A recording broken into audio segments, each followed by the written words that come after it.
Olá, buscadores, tudo bem? Sejam todos bem-vindos a mais um programa Buscadores de Energia. Aqui com vocês, seu amigo que vos fala, Eduardo Morato, e hoje trazendo mais um convidado. Sabe aquele convidado que você quer trazer do tipo assim, tomara que eu traga uma pessoa que me tenha o máximo de respostas para as minhas dúvidas? Pois é, vou colocar ele na fogueira. Porque é o cara que eu conheci há muitos anos atrás. E aí eu tinha um problema com o cliente, com um problema de registro acástico. Fala com o Júlio. Putz, tem um cara que está com problema de contratos passados, de situações, de ligações kármicas. Fala com o Júlio. Tem um cliente que tem um problema familiar, um problema com o irmão, um problema com a irmã, de família. Falar com o Júlio, falei, pô, mas esse cara resolve tudo. Muito que bem, entrei em contato com ele muitos anos atrás e aí eu percebi que ele estudou para isso, além da sensibilidade dele. E hoje vai ser muito legal, porque se você está passando por isso, sabe aquela pessoa que tem um problema lá, minha mãe protege mais meu irmão do que minha irmã, porque no passado meu pai isso, minha mãe aquilo, eu carrego esses traumas, porque fizeram um trabalho de magia para mim, eu não sei como desmanchar. Esse é o cara. Então, enchendo a bola dele desde já e com toda a razão. Pessoal, Júlio Vasques, satisfação, cara. Obrigado, é um prazer você ter aceitado o meu convite, porque ele é um cara que ele foi morar em Caraguatatuba, na praia, e não sai de lá, não sei porquê. É o paraíso, tem que ir lá. O paraíso é bom, né? É o paraíso. Viver em praia é a melhor coisa que existe. Maravilha, Júlio. Olha, desculpa ter começado dessa forma, mas é que você fez a diferença para os meus clientes. Então, primeiramente, se apresenta, quem é você? Fala um pouco de você, meu amigo. Bom, sou o Júlio César, eu tenho 36 anos, moro em Caraguatatuba e eu atuo dentro da área metafísica, esotérica desde 2012. Então, sempre realizando esse trabalho, focando na questão energética, psicossomática, né? Mas você começou terapeuta, como é que é a tua história de vida? Como que veio esse despertar para você? Não, a parte terapêutica veio um pouquinho depois, mas foi literalmente começando em 2012 os estudos a fundo, ligado à magia, né? E dali foi surgindo o interesse mesmo em atender. Então coloquei como objetivo a parte do atendimento, foi desenvolvendo o trabalho de uma forma muito natural, nossa. Muito bem. E como que você, como o chamado interno veio forte, que você percebeu que você tinha ou o estudo, ou o dom, a percepção de acessar esses canais para resolver tantos problemas das pessoas, né? Porque assim, você consegue, através do nome, da data de nascimento, acessar o problema da pessoa. Peraí que deu um tilt no meu cérebro. Como é que é isso, cara? Bom, o início surgiu pela vontade de atender o público feminino.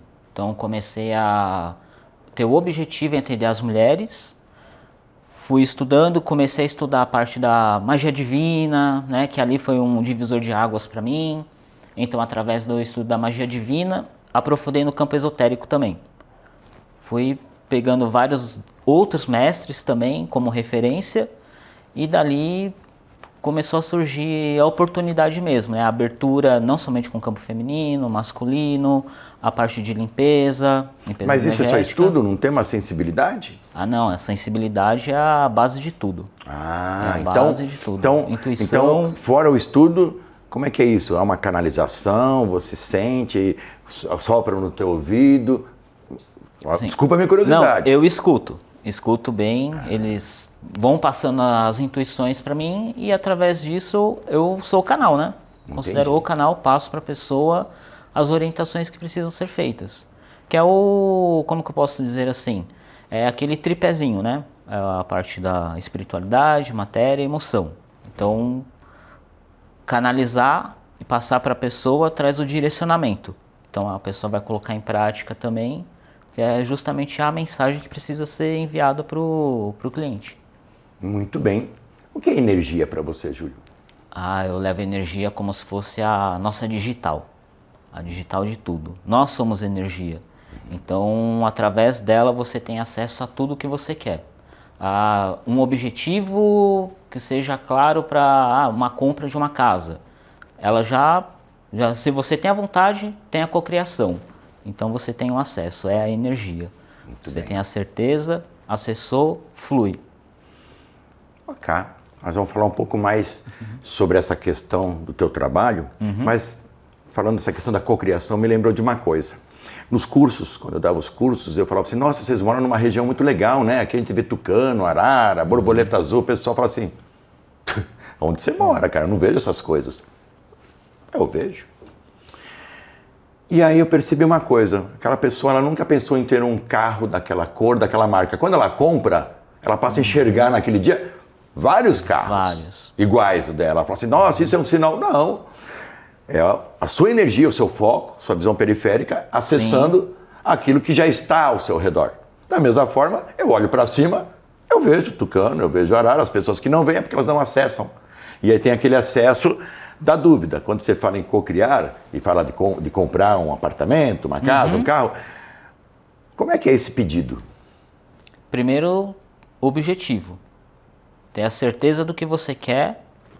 E ali... Porque se tiver o será, talvez, o universo... Não pode ter dúvida. A dúvida bloqueia o fluxo de energia, então... E nos teus atendimentos você passa essa programação neurolinguística? Como é que você trabalha essa questão com o seu cliente? Eu passo porque precisa ter a conexão do cliente com a mandala, com o atendimento. Então eu vou passar uma recomendação para o cliente fazer durante o período do atendimento. Ali... tem uma oração, uma afirmação, que é muito bom a pessoa ter a prática também. Precisa ter essa conexão. Não pode deixar, somente eu vou fazer. Porque senão fica uma coisa muito vaga. Tem então que ter a energia faz, da pessoa. E a pessoa faz também, você cria essa ligação. Precisa. E ali você diz que faz o quê? Passa para a pessoa uma oração. Oração. Então, deixa eu fazer uma pergunta, uma curiosidade minha. As pessoas sabem orar? Não. Não. O que você pode me falar sobre isso? Não, as pessoas, justamente pelas dúvidas, elas não se sentem merecedoras do que querem. Então, geralmente a oração, se eu sou merecedor, me ajude a conseguir determinada coisa. E sempre tem o me ajude, não pedindo, por exemplo, eu gostaria de ter a oportunidade, ou então os meios para conseguir, para acessar o carro que eu quero comprar.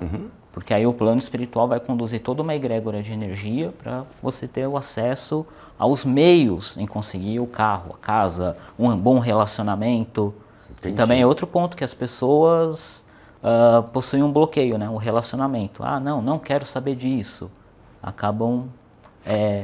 E o que acontece com o sagrado feminino? Você disse que tudo começou com o sagrado feminino, né? Sagrado feminino. Qual a necessidade? Qual foi o que te levou a trabalhar essa questão do sagrado feminino? O sagrado feminino começou com a minha mãe, sem dúvidas. Já falo assim porque devido à vida que ela teve, então eu sempre pensei em não ser igual, por exemplo, ao meu pai. Então quis mudar totalmente a minha conduta como pessoa. Certo. E ali já tive a reverência ao sagrado feminino através dela.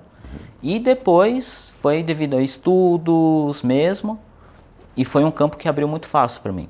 Quais as dificuldades que você vê nos teus clientes femininos, inclusive nos dias de hoje, que diz que está tudo muito mais aberto, mas o que chega para você? Quais os problemas que as mulheres... Feminina, insegurança. Insegurança, o medo, a falta da oportunidade que elas criam em acessar um emprego melhor, a imagem, né, a elevação da imagem delas. Da autoestima, do amor próprio. Amor próprio são, infelizmente... Que esse é o empoderamento. Muito bem. Ok. O Júlio, algum tempo atrás, muitos anos atrás, eu passei alguns clientes e fiz o meio de campo, porque eu trabalhava com a radiônica com esses clientes, e eu passei as datas de nascimento, e aí começou a vir os feedbacks de alguns clientes para mim. Falei, nossa, o Júlio fez uma mandala para mim, né? Sim. Para acessar tal coisa. Você não acredita, no dia seguinte já tive a resposta. ou de uma quebra de padrões, ou de uma crença limitante. É muito rápido, Júlio. E aí, por isso que eu queria que você tivesse hoje aqui, porque as pessoas elas precisam entender que não é complicado. Não. Tem que ter um estudo, tem que ter um conhecimento. E aí, quanto tempo você precisa para criar um problema na sua vida? 1 segundo, né? Aquela festa de final de ano, toda a família reunida, você tomou uma a mais e pá, falou, você vai ser cobrado o resto da vida por aquilo. Não, aquela ação. Não pelo tudo de bom que você fez, mas por aquele dia. Se eu levo 1 segundo para criar um problema na minha vida, por que eu tenho que levar uma vida inteira para resolvê-lo? E essa praticidade do trabalho do Júlio, de acessar, quer ver só? Contrato. O que você entende por contratos energéticos ou espirituais? O que você entende e o que você trabalha? Bom, contratos já são assinaturas aceitando aquela situação, aquela missão, de repente, ou uma jura, né? Então, isso cria cordões. Existem contratos de vidas passadas, da atual, seja através de uma palavra de jura, uma promessa. Uma paixão que eu tive na adolescência, falando, nossa, você vai ser eternamente a mulher da minha vida. Isso é um contrato? Com certeza. Esse daí... E aí você não quebra o contrato e aí fica repetindo a história, atraindo sempre o mesmo tipo de situação. Aí você cresce, faz terapia, fala, Deus do livre, não quero mais esse tipo de pessoa. Não, atrai o mesmo tipo de pessoa. Energética. Aí fala assim, vidas passadas eu tirei pedra na cruz, né? Não. Você fez um contrato. Um contrato, inclusive, às vezes, no cartório, né? Tem aquele contrato de cartório, tem um contrato na igreja, de casamento, no templo sagrado, mas tem um contrato verbalizado e tem um contrato negativo. Nossa, eu odeio essa pessoa, nunca mais quero passar isso na vida. Aí o universo começa a trazer situações a seu favor, mais parecido com aquilo. Ele interrompe, é isso? Com certeza. E como é que eu faço para quebrar isso, meu amigo? Bom, aí através das mandalas nós conseguimos fazer essas quebras também. Só que aí é trabalhar em conjunto, não somente a mandala, mas a parte mental da pessoa é muito importante, porque vibra um padrão semelhante ainda. A mandala vai tirar a pessoa daquela sintonia e vai enviar os meios necessários para que ela consiga ter atitudes diferentes. Então, conforme vai tendo a quebra, o corte desses cordões negativos, a pessoa tem vontade de respirar, de viver, está recebendo energia prana, energia de vida. Ótimo. Sua mandala leva esse benefício para a pessoa. Esse benefício. Mas você comentou uma coisa, mas daí você tem que passar uma PNL, uma programação para a pessoa, porque senão ela se sente livre, à vontade, mas o inconsciente dela continua pensando da mesma forma. É bem assim. E aí como é que faz? Você faz um atendimento online, presencial, para você condicionar a pessoa ao resgatar a essência dela? Como é que funciona o teu atendimento? Tem atendimento online e presencial. O online eu acho que tem uma flexibilidade legal, né? Para você atingir o maior número de pessoas possíveis. Então eu consigo programar, por exemplo, as orações para a pessoa, envio, explico para ela como é que é feito o procedimento de concentração e sempre com objetivo, reprogramação de mente. Nós vamos trabalhar o campo mental, que é como se fosse uma portinha. Abrimos essa porta para a espiritualidade conseguir fazer o restante. E aí no material são as atitudes da pessoa também. Muito bem. Quais são as mandalas mais procuradas? Bom, a energia do sagrado masculino. Ah, tem o sagrado masculino? Temos que trabalhar o sagrado masculino. Pensando que precisamos só as mulheres, disso, né? Sagrado feminino, empoderamento feminino. Não. E os homens vão ficar para trás? Não, os homens não podem. Tá não. louco? Precisa trabalhar, né? Tem que ter o equilíbrio das energias. Gostei. Desculpa te interromper, porque eu precisava falar dessa coisa do sagrado masculino. Então, sagrado masculino. O sagrado masculino também eu trabalho muito a questão da autoestima do homem e principalmente a área emocional. Muito porque bem. tem aquela questão, homem não pode chorar, homem não pode isso, homem não pode aquilo, tem que ser assim. Tem muita programação ligada ao masculino. Como a gente é tolhido, né? Desde a infância. Desde sempre.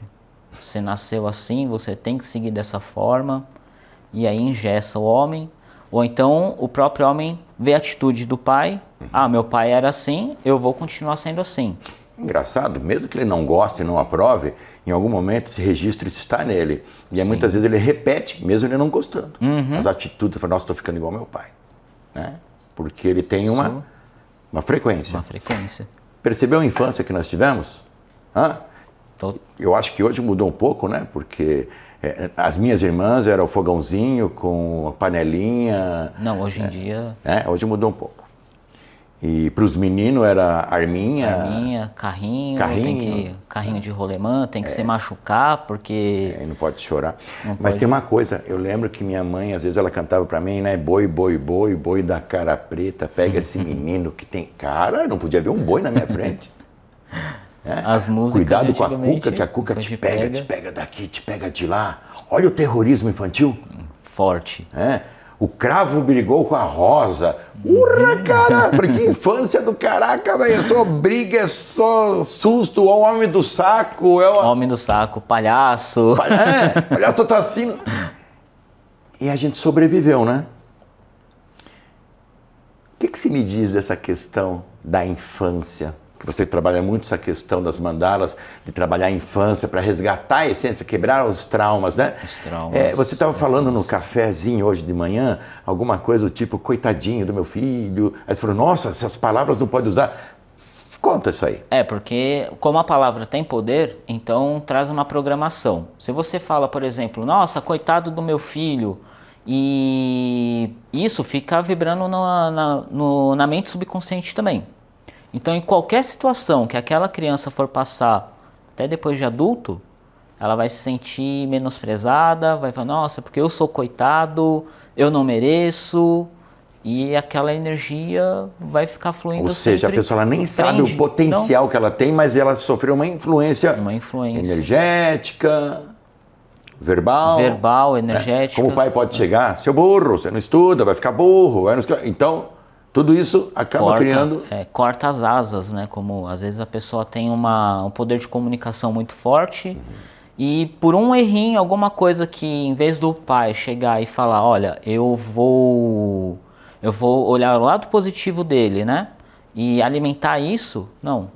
Cortou o que ele poderia desenvolver de um lado, não flui mesmo. Justamente pela palavra.